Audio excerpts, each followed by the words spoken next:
Alrighty, hello everyone, this is Kiru's show here, and whenever we last left off, Deku had beaten Bakugo, and I'm fairly sure I said Kirishima. Wait, hang on for a minute. Alright, I got my paper.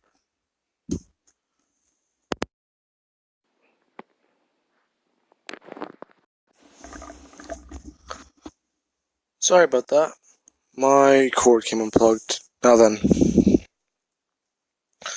after the battles and everyone will do that, this is whenever everyone's on the bus for the USJ arc. Now then, everyone's on the bus and they're talking about their quirks. Kirishima and Tetsu are arguing on who's stronger, whose quirk is better, and all that. Now, after doing this, you would explain her quirk and the way it works. Ibara would just be quietly doing that on the bus, and Kendo is actually talking with a lot of other people in Class 1A. Now, after that, this is whenever people are asking Deku about his quirk and why he has essentially 3 quirks, and he would just say, no, not really, it's just 2. This would surprise them, and they'd ask what he means by just 2, and he would say that he has an enhancement quirk and a pyrokinesis quirk, which he can use both. He can try and use. He can essentially use both at the same time, but if he focuses hard enough, he can use one of the sides of it. He can throw you around, or he can let you on fire with fire breath. Now then, because of this, people are talking about it and they're really impressed. Bakugo would have heard Deku say he has an enhancement quirk, and he'd be confused because all the time training, Deku's never mentioned it. And Uraka is also confused because they've all known each other since they were little, and he's never showed signs of that kind of quirk. Especially with now how he has lightning apparently. So, after doing that, Deku would just hear something funny in his ear as he would go to turn, and people would somewhat be confused, asking Midoriya why he's using his quirk. He wouldn't know what they mean as he would turn around and his enhancement quirk is on. He would say that he doesn't know, he just felt something weird. Now, please hang on a minute. Okay, I'm back, guys. Sorry about that. My sister needs help with something. Now then.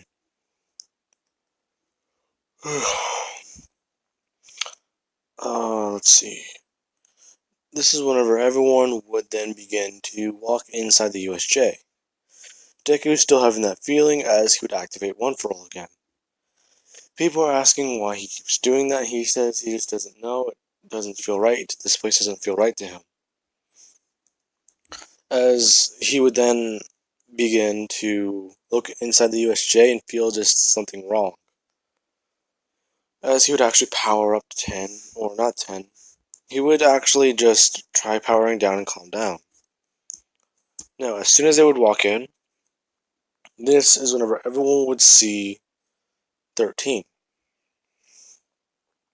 13 would then go on giving the explanation that although you are trained to be heroes and judges, you will also be, and she is then quickly cut off by Shigaraki appearing, and not only does Shigaraki appear, there seems to be a strange man with a helmet. His limbs look too slim to actually carry himself. He's slagged over and actually presenting himself very poorly. He has bones on him. This, my friends, is Judge Death. Deku would see him, and he would immediately just know who that is. And everyone would look, and they would see as there is a tale of the boogeyman that everyone in Mega City knows. the boogeyman is never to be spoken of, for if you speak his name, he may as well appear and take your life by putting a hand through your chest and just ripping your heart out, or stopping it completely, as your face would be twisted in the horror of unseen anything before. It is literally described as looking at the devil in the face as he laughs. Now, after this, Judge Death says that he's quite happy to see this, but from what he tells is going on, there will be plenty of death without him, as he would actually just go over and sit down at the highest point he can. By this time, Ida would have actually ran outside, and Shigaraki would have teleported everyone away. Everyone's actually paralyzed, and they don't realize what's going on until after they start falling. Now then, this is whenever Deku, he would have landed in the water, and as soon as he lands, he would actually start trying to find his helmet, as it would have fallen off his head. Now, right before he can grab it, Sue would actually swim by him, grabbing the helmet and actually getting him with her tongue. After that, she would then get Deku on the boat and land on there with Deku. He would take the helmet back from her and actually just put it back on. Now, after this is whenever Deku, he would just say that this isn't good, and let's see. Kendo would then appear on the boat saying that he's right, but they need to get out of here as fast as they can. What's the best course of action? Deku would say he has one idea, as he would put his helmet back on, turn on One For All, and immediately just jump out of the place. He actually jumped at about 25% to... Actually, let's crank that up a bit. He jumped at about 50% of One For All. Yes, that's quite a bit, but this is severe muscle strain. Now, he would have jumped at that height, and whenever he lands, he actually powers it down quite a bit so that it's not straining his muscle. But it's still going to hurt, but just not... That one spot is just going to feel sore. Like he just had a flu shot. So, now then. After they'd come to land, Deku, Kendo, and Froppy, they would be watching as Judge Death is apparently just sitting in front of them. They're looking at him, and he's then saying that they don't need to worry. He's not going to kill them. In fact, as he would then outstretch his finger and say that, you seem to be the weirdest one here. I look at you and I can't tell how you die. In fact, it's quite simply weird, strange, and alluring. It's not heard of, really. Now, Deku is confused as Judge Death would immediately just jump up into the air, and Shigaraki would appear from behind him, saying that he's going to get him since that guy won't do any of the work. As soon as that would have happened, Deku would have gone to throw a punch. The Nomu would have gotten in between these two, absorbing the shockwave, and then...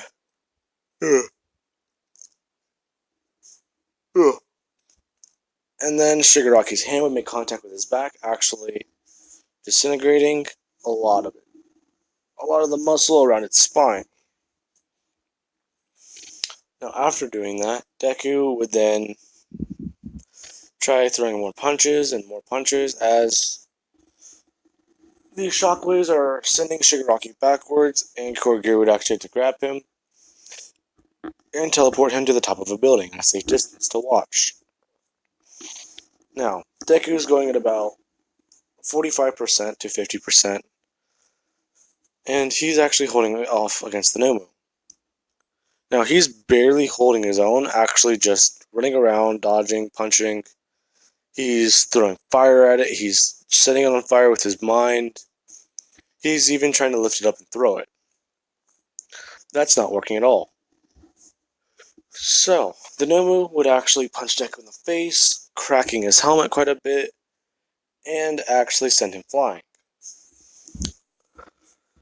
Now, one thing that would happen is Deku and the Nomu are fighting.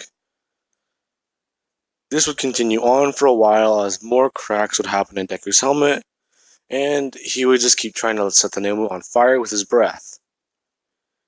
He would be spewing it and spewing it at the Nomu as it would walk through and actually grab him by the face, crushing his helmet into his head, and it would then just kick him as far away as it can, sending him through a wall.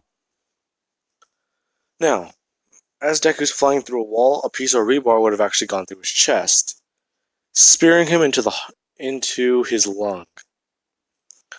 As he is actually as he's stuck against the building, trying to pull this piece out so he can actually move, Judge Death would appear in front of him, saying that it's funny because this isn't the way he would thought he would have died. Now Deku's barely conscious at this, as his lung is filling with blood. He's trying to talk to Judge Death, but all that will come out is sparks, fire, and blood. He's trying to ask him who he is, what's he doing here. Death would just remove the pieces of the helmet that are still stuck to his head, saying that he is the one thing that can save him. All he has to do is give him control. Now, Deku would have hesitated, and he would have said no. And Deku would just pass out. He's saying that that's pity because he's floating on the line now.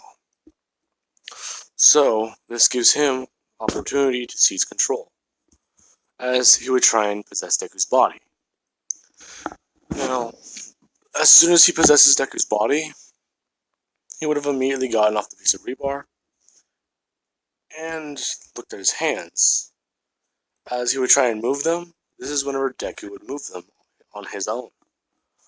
They're essentially fighting for control inside of Midoriya's body. Now, people would see as Midoriya essentially just got back up. He would then just start charging at the Nomu, using his power as much as he can, screaming at it. And he's even trying to use Judge Death's abilities. This isn't working, so he would just keep throwing as much punches as he can. Now, since he's actually possessed by the Judge, I want to increase his durability to the point where One for All won't actually break bones or damage the muscle tissue. So he's just throwing 100% at the Nomu over and over again. Now, as he's actually throwing this much power around, this is whenever everyone's watching, as he's essentially going to bring the USJ down. Whenever he gets done throwing out as many as he can, All Might would have arrived. All Might... Can you stop buzzing, phone? All Might would have arrived and immediately just watch as he would see Midoriya is actually just throwing constant 100%. Now, he is confused because Midoriya is not... Well, he's going at full cowling at 100%. If not beyond that. Now, he would see as Deku's face would turn into a sinister grin, and All Might knows what that grin is. As Deku just keeps smiling and just throwing as many punches as he can, he would then use his ability, his new ability, to break through the Nomu's legs and actually grab it by the face, burning it with his fire breath, just searing the skin off of its face. He would then just use his telekinesis to light it on fire as much as possible. He is lighting its brain on fire, and as his nose begins to stream with blood, all you see is his sinister smile as he just starts laughing over and over again. As he would finally drop to the ground, seemingly dead. And Judge Death no longer has control, because Deku's not a corpse anymore. While he possessed the body was restoring itself while struggling for control. Now, the reason why the body restored itself is because you need a corpse to revive Judge Death. If you do not have one, a skeleton could probably work, I believe. And it would immediately regenerate every single ability it has. But no one ever talked about what would happen if there was someone on the borderline basically struggling between the two worlds, passing in and out of those two, seemingly on the constant border. Judge Death would have just thought that that kid was really fun to mess around with, and that he needs to find more people like that, because that was a new experience. In fact, it should be a crime to be that, or to have that much fun. Oh wait, it is! Anyways, as Deku would wake up in Recover Girl's office, this is whenever he would ask what happened, and Bakugo and Uraka are sitting in there and telling him that he may have manifested a new power, but they don't know. All Might would walk in saying that that is wrong, Bakugo. He did not manifest a power. He was possessed. Deku would say possessed. Possessed by what? As he would say, Judge Death. Seemingly, you died, but you lived. Now, only Dredd would know what that was. But he left information behind as to what that may have been. Now, I don't know if there's any actual issue about that, but I want to say that there may be. I don't know. He would say that essentially what they found was the only other time this happened was to Anderson, or Judge's partner, Anderson. She was possessed by Judge Death, but in a different way you were. She was not heavily injured. In fact, she was still at a good 90%. Now, okay. Now then, this is where I am going to be leaving off of, guys. I'm going to go to the store real quick, and I'm going to come back and begin recording for the sports festival. And no, Judge Death will not become a permanent power of Midoriya. He would only find it fun to mess with these kids whenever he sees an opportunity to. So, he would just try and be the devil on your shoulder, trying to corrupt the angel on the other one. Now, goodbye guys, and I hope you enjoyed the video, and have an amazing day.